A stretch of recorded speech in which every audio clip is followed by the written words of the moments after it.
Okay, so today we're going to talk about Cosmos DB in the context of NT-framework, but also in general. All right. My name is Thiago Passos. I'm a solution architect working in Brisbane, Australia, but I'm Brazilian. I've been working with development for over 15 years now, mainly .NET, Azure, and front-end development, both Angular and Vue lately. I keep this blog where I post quite frequently all the stuff that I've been doing lately. And also, if I have any code to share, I put on GitHub. You can find me on Twitter if you want to keep in touch, or if you want to follow any of the stuff that I've been doing lately. So just a show of hands here, who has done any Cosmos DB before? Wow, it's like a third of the room. NT-framework? Wow, it's a big number. Probably 99% of the room. All right, so let's see about the agenda. So we're going to talk about what is Cosmos DB. We're going to check about the cost, because apparently a lot of people has been burned with cost when it comes to Cosmos. I'm going to show you how to get started. I'm going to share some tooling, and then I'm going to bring EF core to the mix and show you how to get started with that. But first, let's start with what is Cosmos DB. So I brought this sentence from the documentation. So Cosmos DB is a multimodal database service for managing data at a planet scale, generally classified as NoSQL. Okay. From this sentence, NoSQL is quite easy, scaling is quite easy.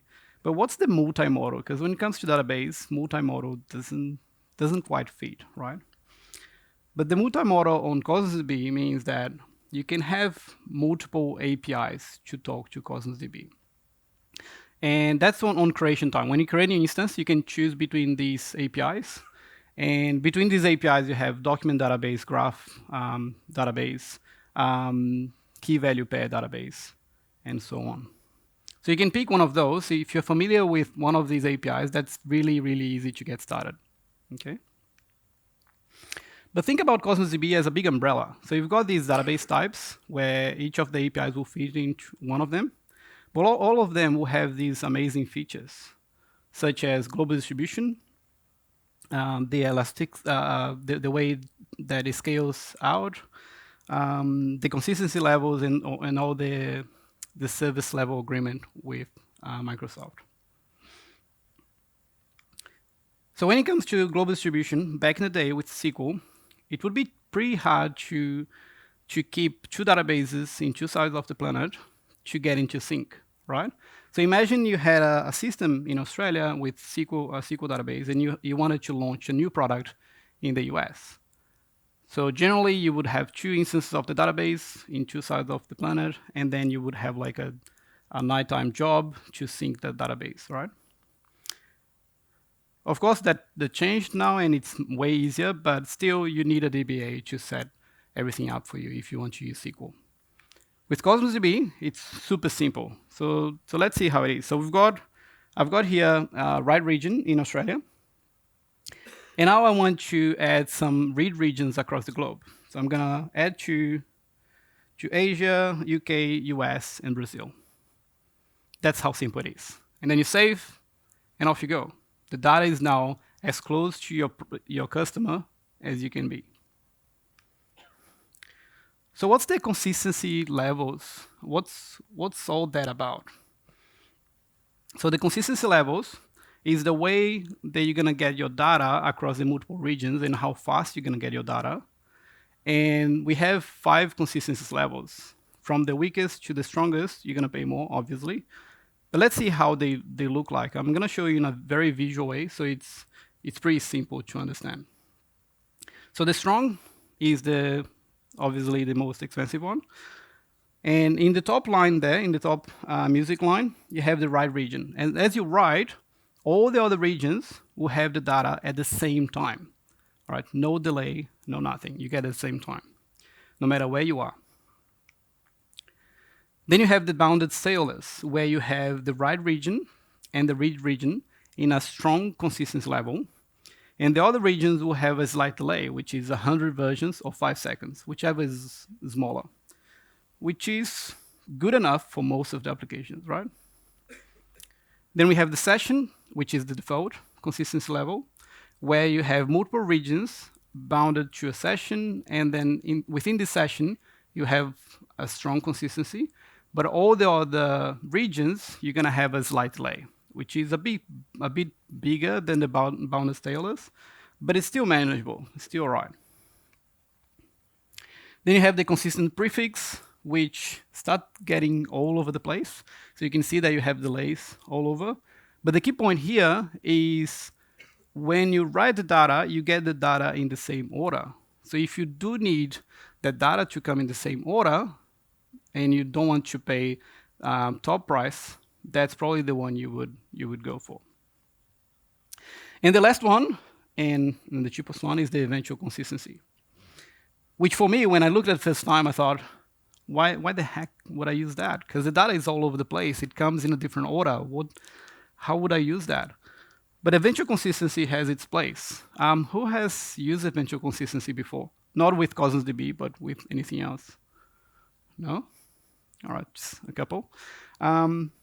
It's actually a pretty good idea in a lot of cases. So Amazon, they store, they're using the eventual consistency for sales, right? So instead of checking they stock all the time, they would just sell without checking, and then eventually, at the end of the day, they would consolidate that data. And if at the end of the day they didn't have the stock to sell the data, they would come back to the customer and say, hey, we don't have the product. Do you want to get your money back, or you want to get something else? And they found that to be way more profitable than checking the stock all the time. And then if you had millions of users trying to buy something, you would slow down the system and people would stop buying, all right?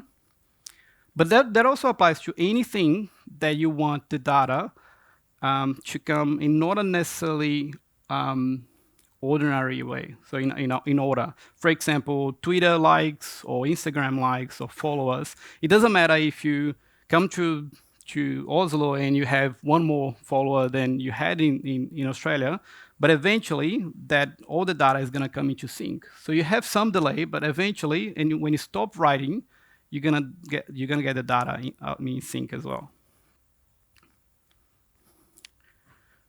All right, so the comprehensive SLAs that I want to talk about here is the agreement that Microsoft has with their customers. I'm not from Microsoft, so I'm not going to try to sell that, but it's pretty good that they have that, right? So they have these agreements regarding availability, throughput, consistency, and latency, where if they don't deliver what they promise, they're going to give you the money back. So it's out there in the documentation, you can check. If they don't deliver 99.99% of all of those, they're going to give you 10% back. And if they don't deliver 99%, they're going to give you 25% back, which is pretty good, right? So why again would you use Cosmos DB to start with? First thing, they got the award, the Technology of the Year award last year. So it's growing in popularity to start with. It's not all about popularity, right? When it comes to using Cosmos DB, its high performance is really, really good, right? So it's one thing that you should consider. Then availability, where you're not gonna go down probably by 1.0.1%. And it's fully managed, so you don't need a DBA to look after the database for you. It's almost unlimited scaling, so if you need something that's going to scale to the roof and you don't need to be concerned about that, apart from cost, it's the one to go.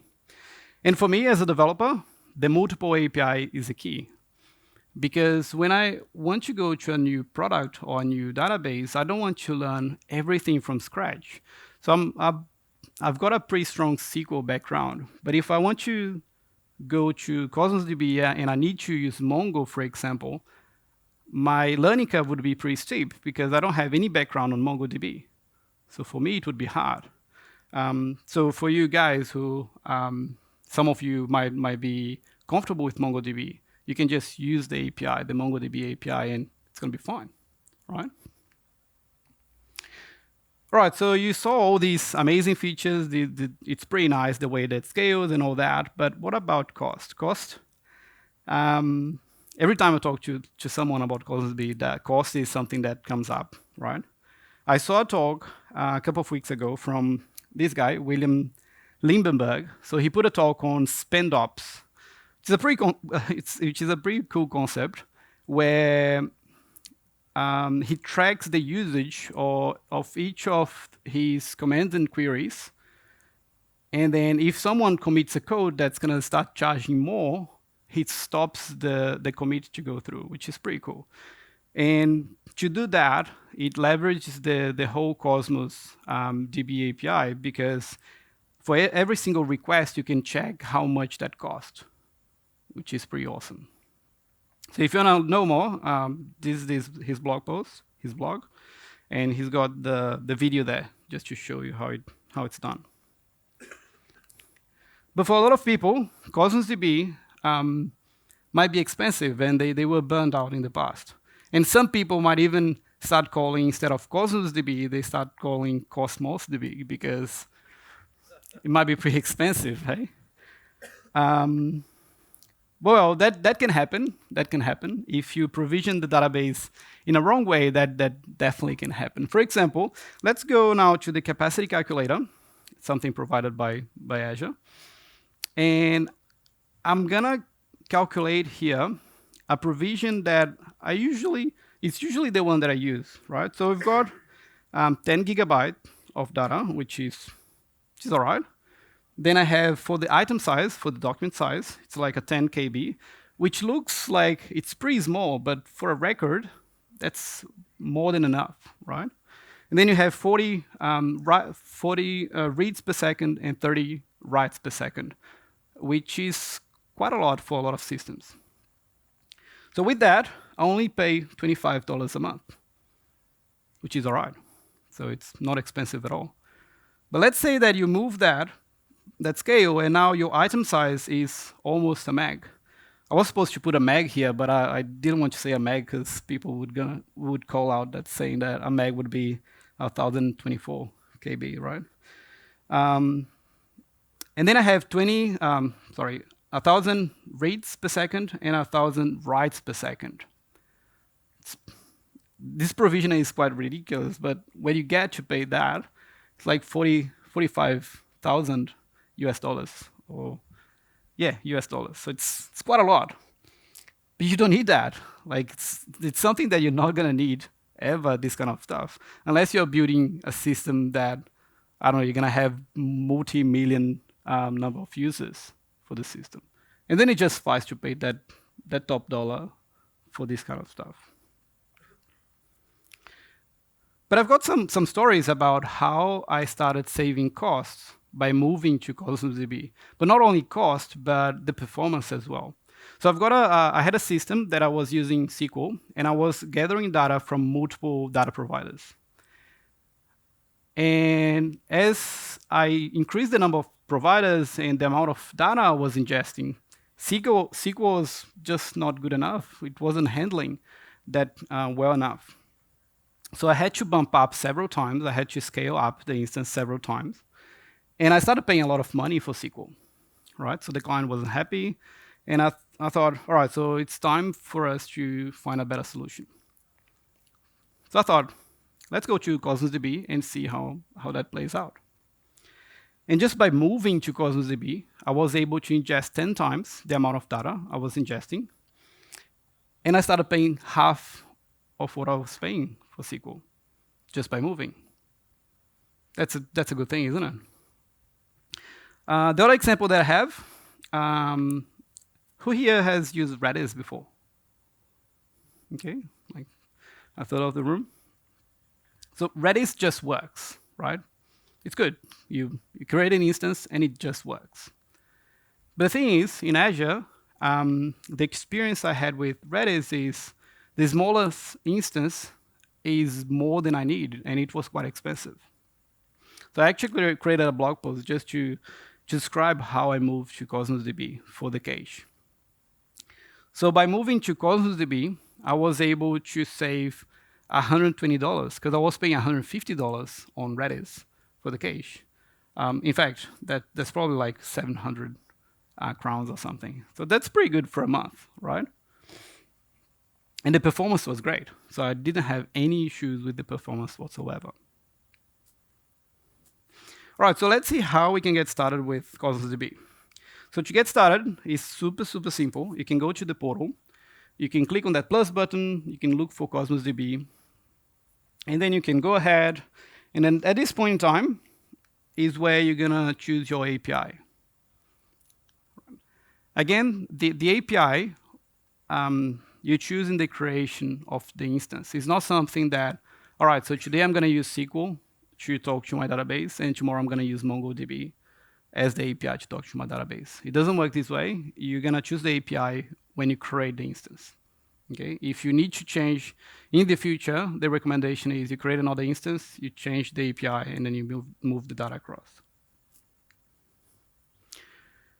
All right, so once you have the instance created, they've got this really, really nice quick start guide, which for me, it was the best one so far that I've seen in several years. So you go to that quick start and you choose your platform. I've been using .NET Core for a while, so I'm going to choose .NET Core. And then you create your items collection, which is like a table. A collection is like a table when you compare to SQL. And once that's created, you can download your sample app, which is a simple MVC application. But the thing with that is the application that you download is linked to your instance of the database, which is pretty cool. It's just a matter of downloading the app, F5, and then it's running, you start putting data, and it goes to your instance, which is pretty nice. So you don't need to hack around and see where the connection string is and this kind of stuff. It's all there. And then you check the data in the Data Explorer, which is pretty much like a SQL Management Studio sort of thing. So let's go ahead and let's try it out. So I'm going to run a demo here. So I'm going to go to the portal now, and I'm going to create that items collection.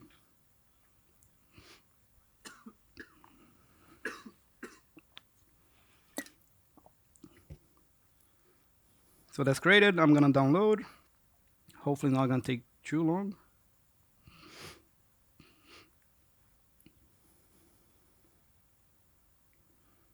All right. Gonna extract that.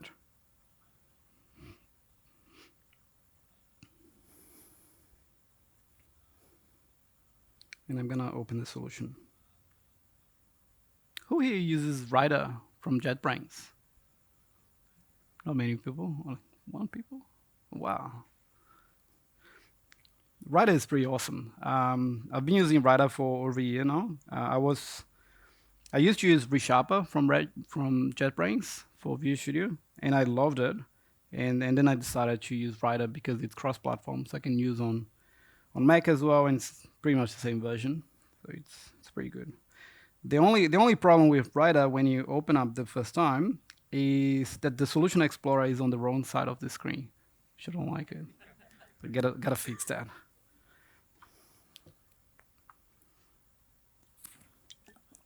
All right, so let's load all the packages here.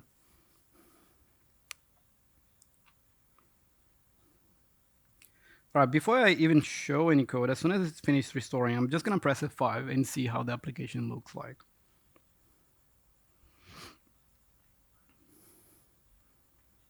Okay, F5.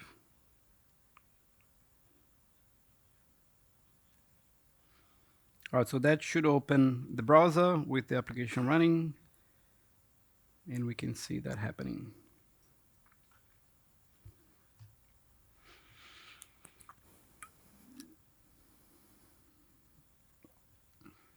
Okay, there we go.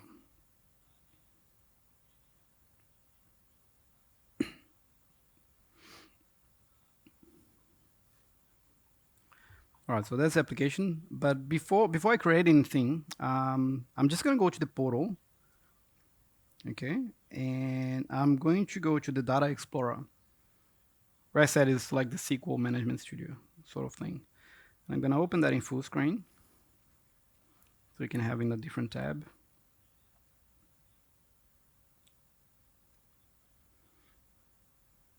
Okay, so in the left-hand side here, I've got the database and the collections. So I've got the items collection, where right now I don't have any document. Okay, So what I'm going to do, I'm going to go back to my sample app here, and I'm going to add some data. So I'm going to buy milk on my way home. I'm going to create that. I'm going to create a couple of more. So have breakfast with my mate Jason. Cool. Just 2 more so we can have enough data to play with. I'm going to bring juice.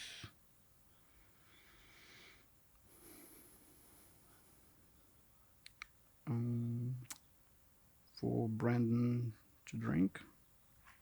All right, so one last one.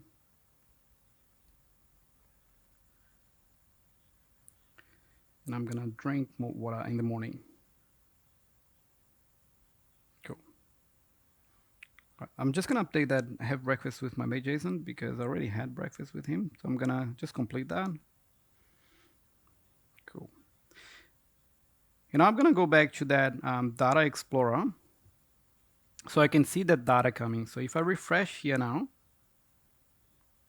you see that I have all the data coming, and that's in my instance in Azure, right? So that's how simple it is. And this one, the flag is true. That is complete is true.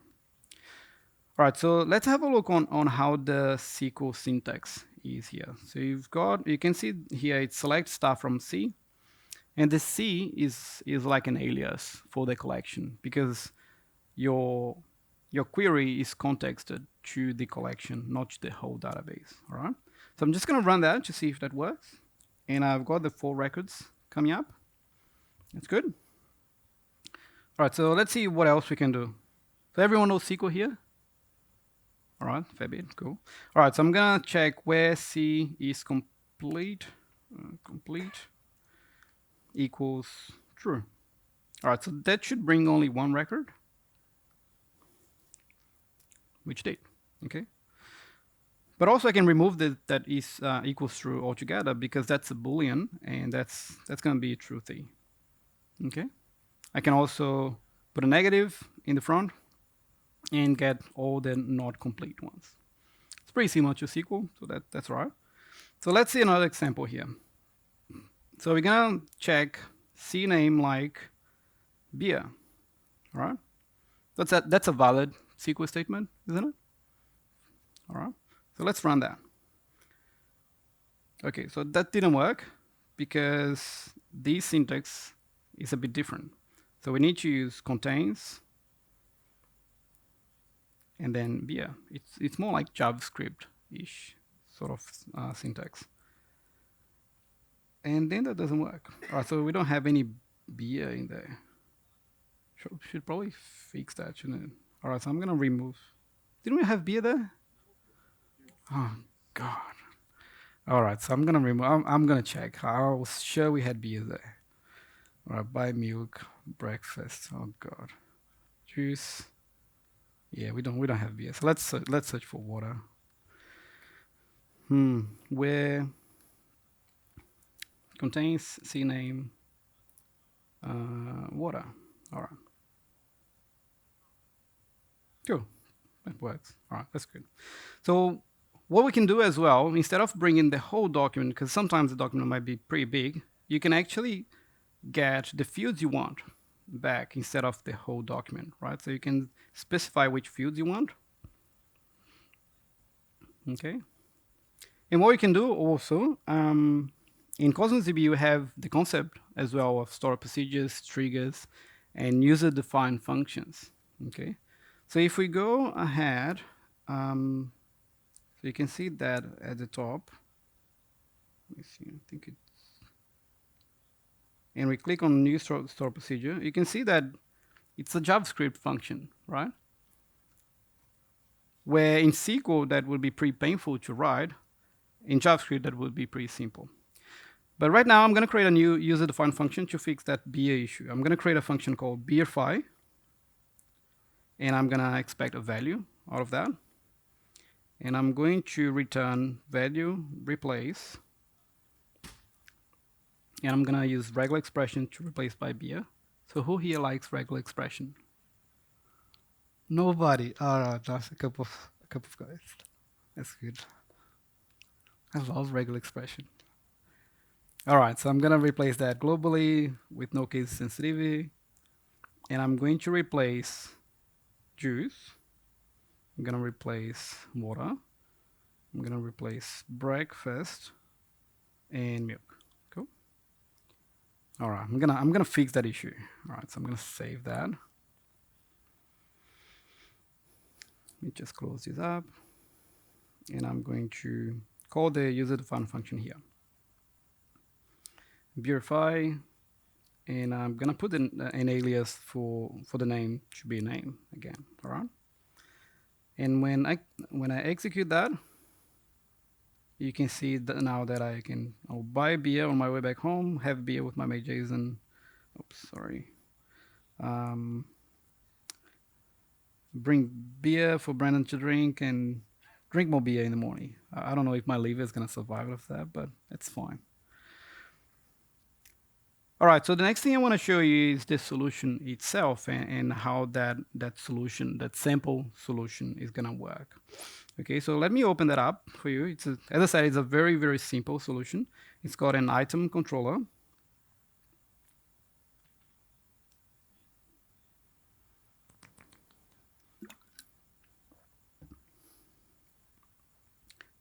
Full screen that. And the endpoint that we used for this demo was the create async. Not this one. Okay. And it's bringing the item, and it's calling the repository, the create async from the repository. Okay. And you can see on the top of the repository, we have all the configuration that we need for my instance of the Azure Cosmos DB, right? So it's already there for me when I download it. Okay, so if I need to change that to another instance, that's the place where I would change, right? Obviously, this configuration shouldn't be here when you go to production. It should be in app settings or something like that. But that's good enough. Okay.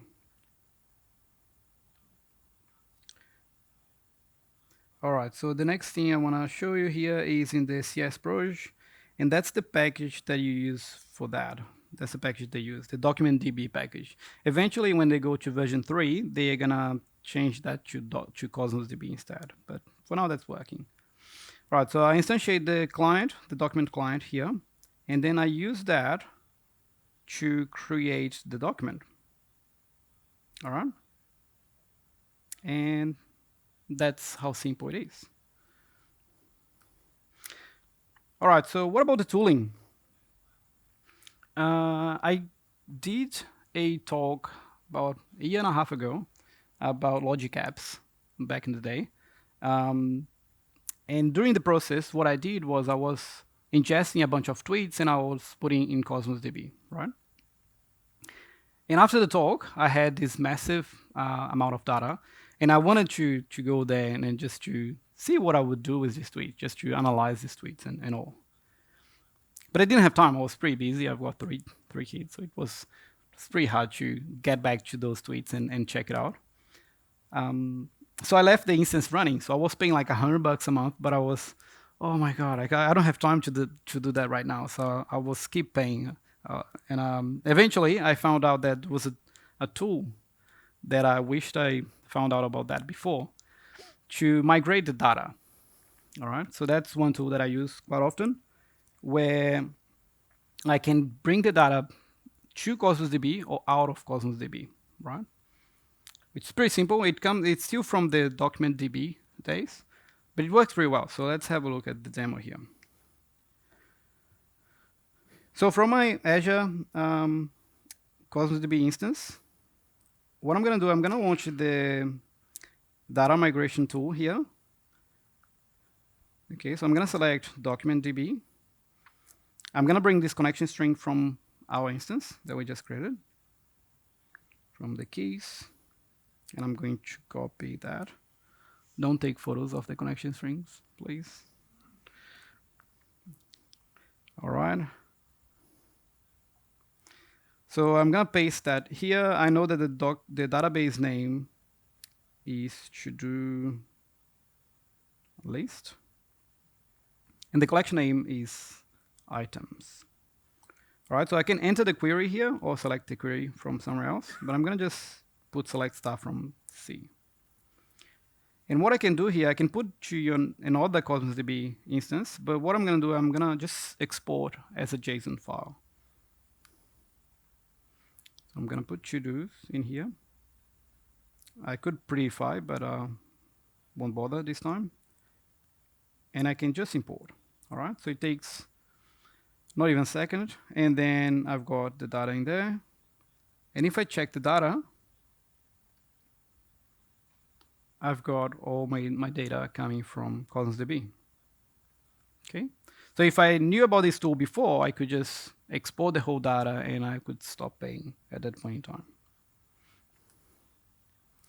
The other thing that you should consider, actually, the other thing that you need to have, in my opinion, if you're going to do any Cosmos DB development, is the Cosmos DB emulator. Unfortunately, that's only for Windows, which for me was a pretty downside because I also have a Mac. But what you can do is it emulates an instance of Cosmos DB locally. All right, so you can play with pretty much all the features. Obviously, it's not going to scale or any of that things. It's not going to global distribute, but you can use all the features that you need for your development. So let's see how we can do with the emulator. So I'm just going to start a demo here. I'm going to kick off the emulator. Done.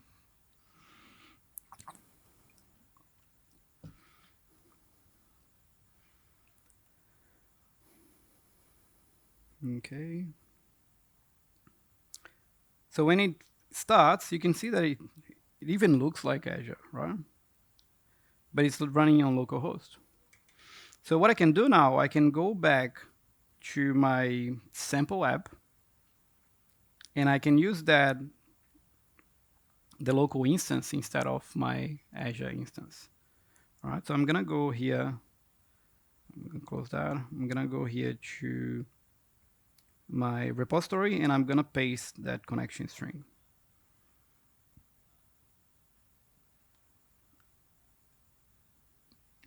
Gonna remove that endpoint and put on top. I'm gonna clean this key here. I'll keep the database ID and the collection the same. And when I run that, it both creates my database and my collection, and then I can start putting data in there. All right.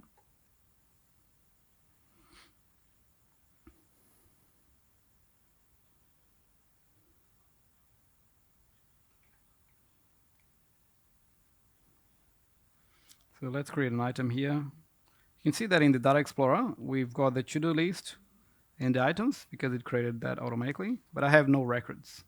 So I'm going to go to the sample app and I create a new instance here. That's a local instance. And I'm going to create. And cool. So I'm now using a local instance of Cosmos DB.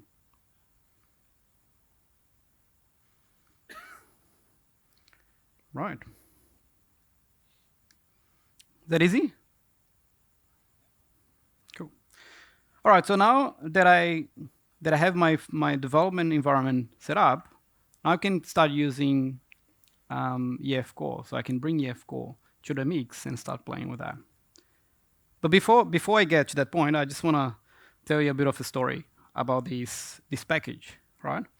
When I found out that they were going to release a provider for Cosmos DB for EF Core, I was pretty excited. I was super excited because I loved Cosmos DB at the time, and I was using EF Core all the time. So for me, it was going to be like a happy marriage, right? And then at the time, I even wrote a blog post. I was super excited. I wrote all the steps to get started and all that. And it was cool. And I left there for a while. And then eventually, I was accepted to speak in a conference, and I was pretty excited as well. And I thought, all right, so putting together a doc is going to be easy because I've got a post. That's fine. I can just go there and get the source code and create a demo for the talk. And then I went through my own steps, and that's why I use a blog. in the first place to remember what I did in the past. And when I went through these steps, the package wasn't coming up. I tried in multiple ways to add the NuGet package, but it wasn't coming up. And I thought, what's going on? Like, what am I doing wrong? Like, I'm doing step by step. Everything's right. It shouldn't break. And then eventually, I got the source code, the old source code, and eventually I found a link straight to the NuGet package in NuGet.org. So I thought, that's good. All right, so now I can breathe now. So I've got the NuGet package. That's good. And then I took a closer look, and I saw this yellow box here. And I was about to go to a conference, right? The owner hasn't listed this package. This could mean that the package is deprecated or shouldn't be used. So I was about to present in a big conference, and I was going to present on something that's deprecated.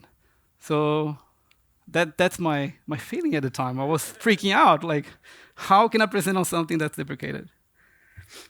And then I found out that they just renamed the package, and they just dropped the .sql at the end. And I was happy. I could breathe again. That's good. So let's have a look. Let's have a look at the demo. And this time, what we're going to do, I'm going to use a code base that I created previously. It's a really simple one, and you can find that in my GitHub repository. So I'm going to copy again that connection string, and I'm going to use my own code base to start playing with that. And I'm going to go through the whole process of how I put together and all. All right? So I'm going to open with writer again.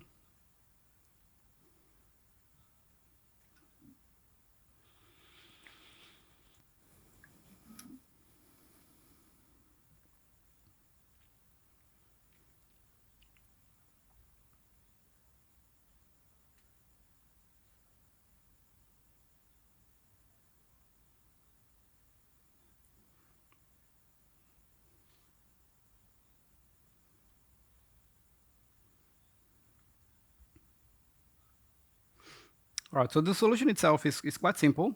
And I'm going to go to the app settings here, and I'm going to paste all the connection strings and endpoint and the DB name.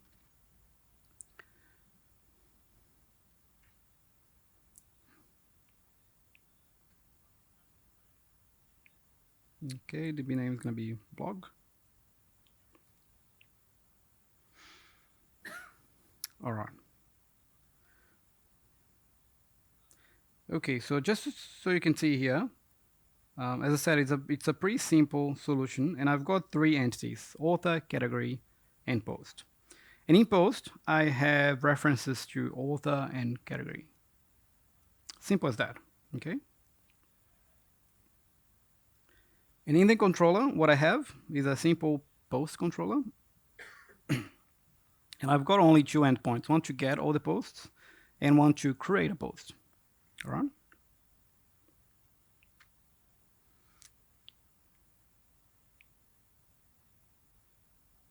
Okay, so if I go now to the create post itself, you're gonna see it's quite simple. So I'm getting the model, I'm initiating an entity, I'm binding all the properties from the model to the entity. All right. I'm creating an author and category, so nothing too fancy. I'm not looking for existing categories or authors at this point in time. And then I go and I add that post using anti-framework call and save the change. So that's how you usually do anyway, right? So you get anti-framework, and then you use that to interact with the database.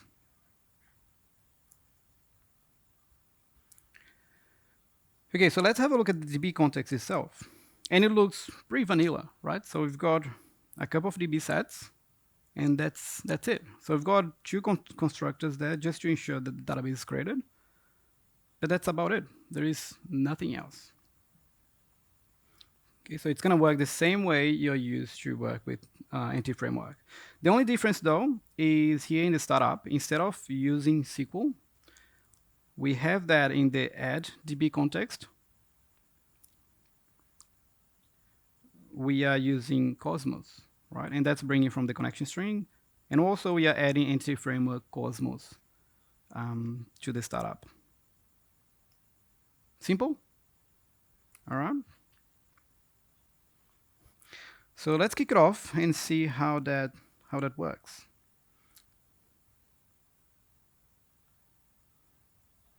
I'm just gonna F5 here, shouldn't take long.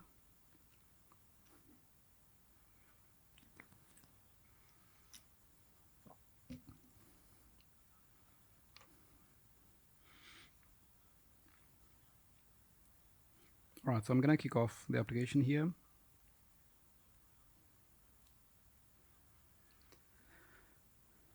All right, so you can see that in the Explorer, in the Data Explorer, I've got a new database called blog, and I've got this collection called blog DB context. So the first time I saw that, I didn't quite like, but yeah, I didn't like the fact that the collection itself was called after the DB context name. But anyway, so shouldn't be a big deal. All right, so you can see that we don't have any documents, and we can create a new post here just to try it out. So getting started with Cosmos DB, the category is Cosmos, the author is Thiago Passos, and the content is awesome. And I'm gonna add that. All right, so if I go to the Data Explorer again, for my surprise, when I refresh that, I've got 3 documents. All right, so I was expecting when I first did that, I was expecting to have a single document for the post, right? But I've got 3. But you can see here, this one is the post. You can see the content is awesome, and the discriminator is post. All right, discriminator, and the title is getting started with Cosmos DB. But I also have reference to author ID and category ID. And then I realized that's actually pretty clever, because it's implementing polymorphism out of the box without no configuration at all. Okay, so you have all your data in a single collection, so you don't need to worry about sharing that that throughput of Cosmos DB into multiple collections. You can use a single collection for your whole database. But in some cases, that's not good enough. You want to split that up, right? But to start with, what I'm going to do, I'm going to fix that problem where we have the default collection as the name of the DB context, because I didn't like that. So I'm going to override that using the on-model creating of the DB context. And I'm going to override here the convention of Cosmos, all right? And the default container name is now going to be default. All right, so instead of being the name of the DB context, I'm just going to use default for now.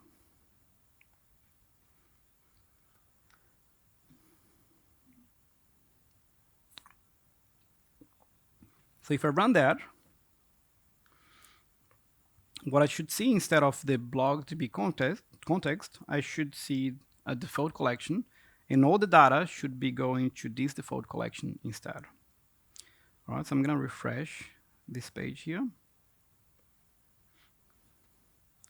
I'm going to have a look at my Data Explorer, and you can see now I have the default collection. All right. If I create a new post, Cosmos DB, Cosmos, Thiago, and the content is great.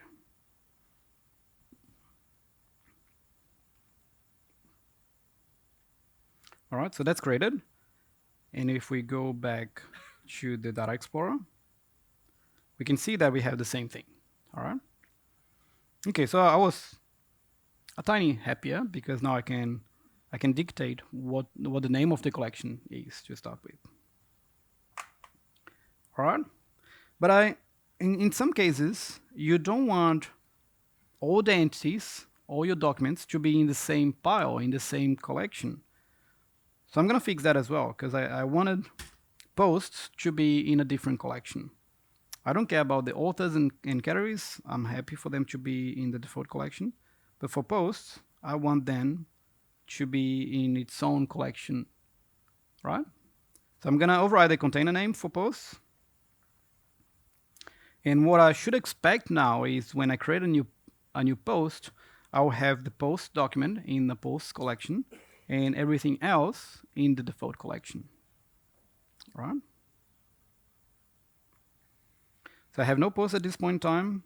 But now when I go to my Data Explorer, I've got posts in there with no documents. Okay? So I'm going to go ahead and I'm going to create a new post. New post, Cosmos, author, Thiago, content, great, content, add. All right. So when I go to my Data Explorer, now I have a single document in the post collection. And if I go back to my default collection, 2 other documents were created there. One for author and one for category. All right, so that's pretty good. And that's the way I would normally do. Leave all the auxiliary data in its own collection. And the data that I need the most, I would put in a separate collection. But in some cases, you might have one-to-one, right? So you might want each DB set to be in its own collection. So I create this snippet here, which is gonna just go through the DB sets of the DB context and just override the container name. All right. That's a solution that you can take. I usually don't do that. I leave them in a single collection. But if you do want to do that, you can.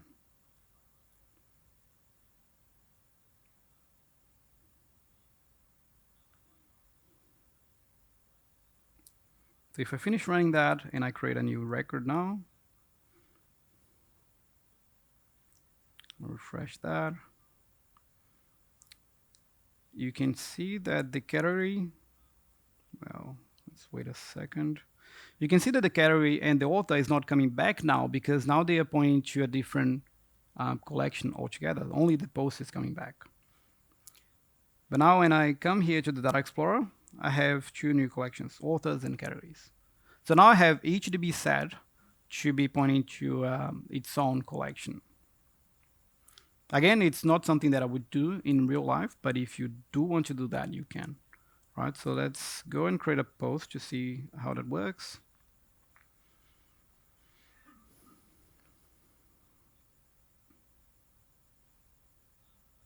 Okay.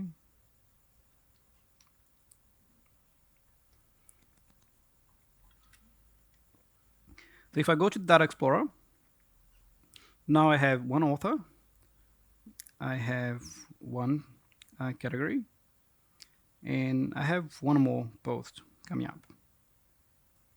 Cool.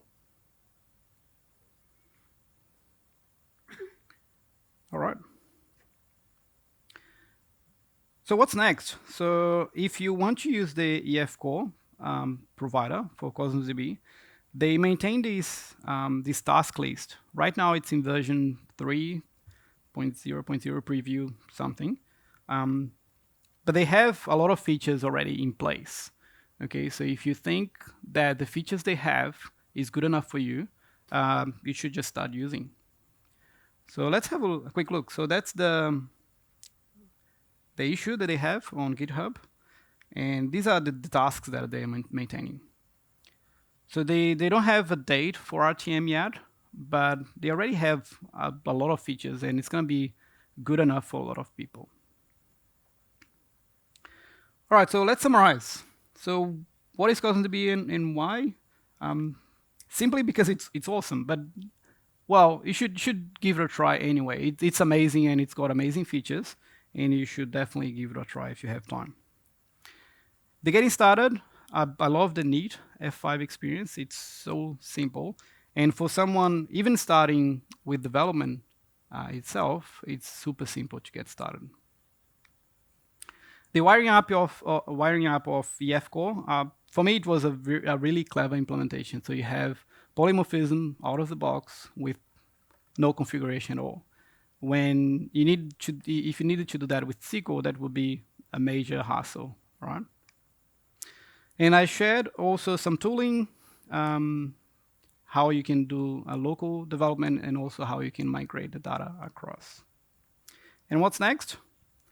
Just watch out for that task list. If that's good enough for you, just give it a go. Get started. Cool. Thank you very much.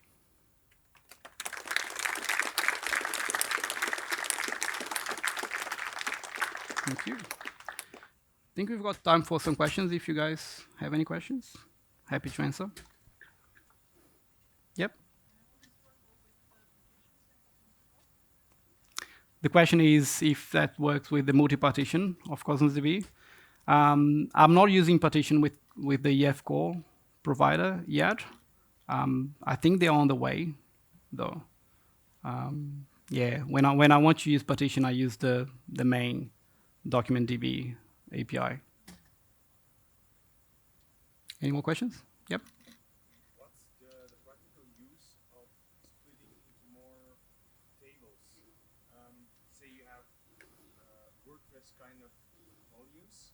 If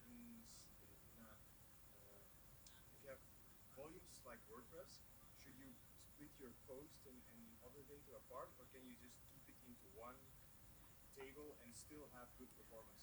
All right, so the question was, how do you structure your Cosmos DB? Either splitting into multiple collection or keeping one collection only.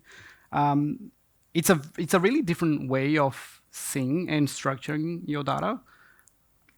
Because with Cosmos DB, it's a document database, right, under the covers. And you shouldn't use a document database as a relational database because it's not. So my suggestion is keep everything that you need for that document, for that context, within that context, and that's how I use. Right. For example, I've been using Cosmos DB to track market data and price and things like that, and I have not only the market details in its document, but all the positions of that market in the same document. So the document is a bit bigger, obviously, but it's all condensed in one document. And if you need less details of that document, again, you can just point which properties you want, and then you get less data. For example, if you want to list all the documents or list all the posts, all you need is the ID and the title or something like that. You can easily just grab that data instead of grabbing the whole database. Any more questions?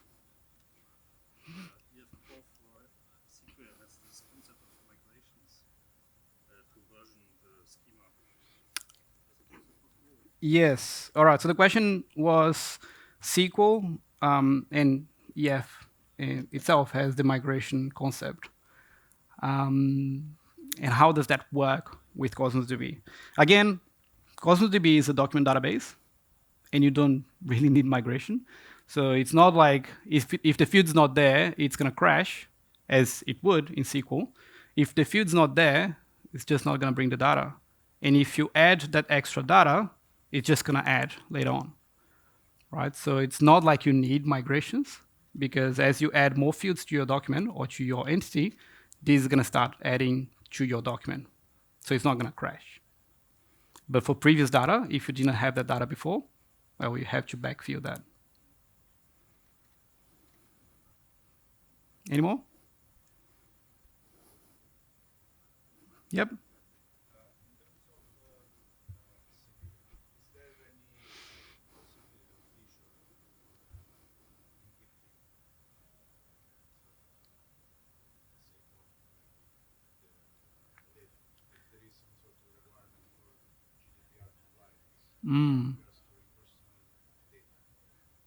That's a great question. So the question was regarding to security, how the security is handled in Cosmos DB if you have like an item level security. So it's compliant with GDPR and all. I haven't gone through that path yet. The only security that I've been doing is in the database level or collection level. But if you do want to do that, my suggestion would be to go through the API. The API would handle the security. And that's how I've been doing. Instead of securing in the database itself, I secure that in the API. So when you go there, you check if you do have access to some sort of data, and then you'll only bring the data that you have access to. But yeah, that's a great question.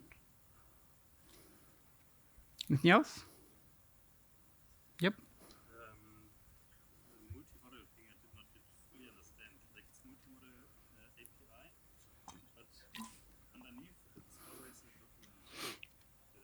All right, so the question was regarding the multimodal.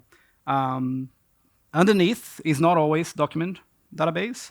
So you can have the key value pair, the table, the graph database, the document database, and one other one that I forgot. So depending on the API that you choose, for example, if you use Gremlin, you're gonna use one type. Cassandra, I think it's graph database, if I'm not mistaken. And if you use MongoDB or the core, which is SQL, these two use document database. But the other ones don't use the document database, so you have to see what you need. Does that make sense? Yeah, so basically, if you choose SQL, you have the SQL API style, but underneath it's a document. Yes. So if you use the SQL API under the covers, it's going to be a document database, yes. Yeah.